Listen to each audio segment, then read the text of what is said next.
तर सकाळपासून व्हिडिओ टाकायचा होता पण वेळ काही भेटलाच नाही, कारण की गुढी मांडायची आणि त्याच्यानंतर पूर्णाचा स्वयंपाक, दिवसच गेला आणि आता वेळ भेटलाय मला. तर घरासमोरच एक मामाने पाण्याची बादली भरून ठेवलेली आहे गाई वासरासाठी. तर प्रक्षिता मला तेच विचारत होती की इथं कशासाठी ठेवले म्हणून. तर मी आले होते शेजारीच, म्हणजे आमच्या पाहुण्याच्या इथे बाळाचं जे फोटोशूट करायचे होते मला.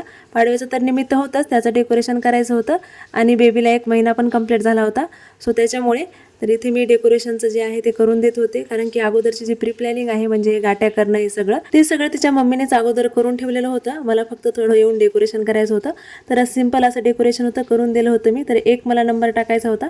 तर इथे चॉकलेटची एक माळ केलेली होती, त्याचाच मी 1 नंबर टाकलेला आहे. आणि सोबतच बाळाच्या मामाने केक पण आणला होता, तर ते पण इथेच ठेवून घेतला होता. तर पूर्ण फायनल लुक तुम्हाला कसं वाटलं कमेंटमध्ये नक्की कळवा. बाकी मग तिच्या मम्मीने केक वगैरे कट केला होता, आम्ही सगळ्यांनी तो खाल्ला. आणि आजचा पाडवा स्पेशल व्हिडिओ चॅनलवरती नक्कीच येणार आहे, पण तो उद्या येईल. त्यासाठी चॅनलला आजच सबस्क्राईब करून ठेवा. आजचा व्हिडिओ आवडला असेल तर लाईक, शेअर आणि सबस्क्राईब. बाय.